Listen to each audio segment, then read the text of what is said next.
নিহত ৫ যৌনকর্মী। লণ্ডভণ্ড পুরো লন্ডন শহর।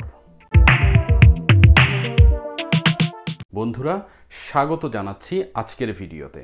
আজকে আমরা এমন এক রহস্য সম্পর্কে জানব যা পুরো লন্ডনকে লণ্ডভণ্ড করে দিয়েছিল।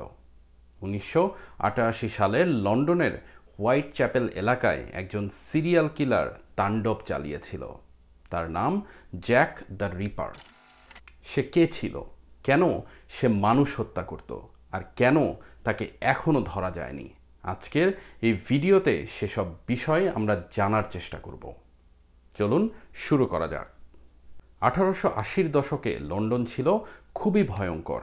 দারিদ্রতা এবং অপরাধ কর্মকাণ্ড জেঁকে বসেছিল লন্ডনের হোয়াইট চ্যাপেল এলাকায়।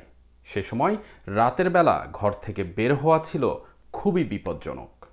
লন্ডনের এই এলাকাটিতেই প্রথম হত্যাকাণ্ড শুরু হয় ১৮৮৮ সালের অগাস্ট মাস। রাতের রাস্তার দুপাশে কয়েকজন যৌনকর্মী অপেক্ষা খদ্দেরের জন্য। একদিন জ্যাক নামের এক খদ্দের এক যৌনকর্মীকে ভাড়া নিয়ে যান। এরপর আর সে যৌনকর্মীকে কখনোই খুঁজে পাওয়া যায়নি। এভাবেই প্রতিদিনই জ্যাক একজন করে যৌনকর্মী নিয়ে যেত, যাদের পরবর্তীতে মৃত অবস্থায় পাওয়া যায়। খুনের ধরন ছিল খুবই ভয়ঙ্কর। শরীরের অঙ্গপ্রত্যঙ্গ কেটে ফেলা হয়েছে, যা দেখে পুলিশও হতবাক হয়ে যায়। জ্যাক দ্য রিপার নামের এই সিরিয়াল কিলারের হত্যার ধরন ছিল খুবই নির্দিষ্ট। সে সাধারণত রাতে আক্রমণ করত। গলায় ছুরি চালানো, শরীরের ভেতরের অঙ্গপ্রত্যঙ্গ কেটে ফেলা সবই ছিল অত্যন্ত পরিকল্পিত। এই কারণে পুলিশও প্রথমে বুঝতে পারছিল না এটি কি একজন অপরাধী করছে নাকি কয়েকজনের যৌথ কাজ। পুলিশ বড় ধরনের অনুসন্ধান চালালেও আসেনি কোনো সফলতা। প্রত্যক্ষদর্শীর বর্ণনা খুবই সীমিত, কেউ তাকে ঠিকভাবে দেখেইনি। তাছাড়া হোয়াইট চ্যাপেলের মানুষরা ছিল অত্যন্ত দরিদ্র ও অপরাধপ্রবণ, আর তাই পুলিশও এই এলাকায় ঢুকতে চাইত না। নিয়মিত চলতে থাকলো হত্যাকাণ্ড, কিন্তু হত্যাকারী নাগালের বাইরে। এমন পরিস্থিতিতে পুরো লন্ডন জুড়ে ছড়িয়ে পড়ল আতঙ্ক।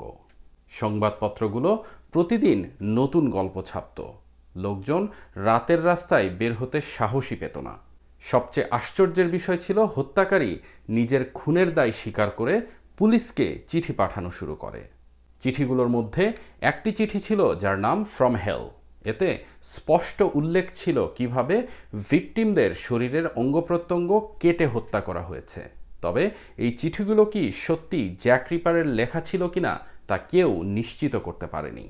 এই সিরিয়াল হত্যাকাণ্ডটি এখনও অমীমাংসিত, কারণ হত্যাকারী জ্যাক দ্য রিপার এখনও ধরা পড়েনি। অনেক গবেষক, লেখক ও সাংবাদিক এই হত্যাকাণ্ড নিয়ে গবেষণা করেছেন। তাদের অনুমান হত্যাকারী ছিলেন সমাজের উচ্চপদস্থ কেউ একজন।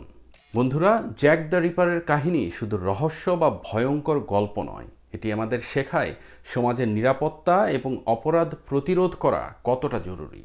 সমাজে ঘটে যাওয়া বড় বড় অপরাধের সাথে ছোট ছোট অপরাধও প্রতিহত করতে হবে। আর এর জন্য শুধু আইন শৃঙ্খলা রক্ষাকারী বাহিনী নয়, আমাদের নিজেদেরও নিজ নিজ জায়গা থেকে চেষ্টা করতে হবে। আর এর জন্য দরকার মানবিক মূল্যবোধের শিক্ষা। ধন্যবাদ সবাইকে।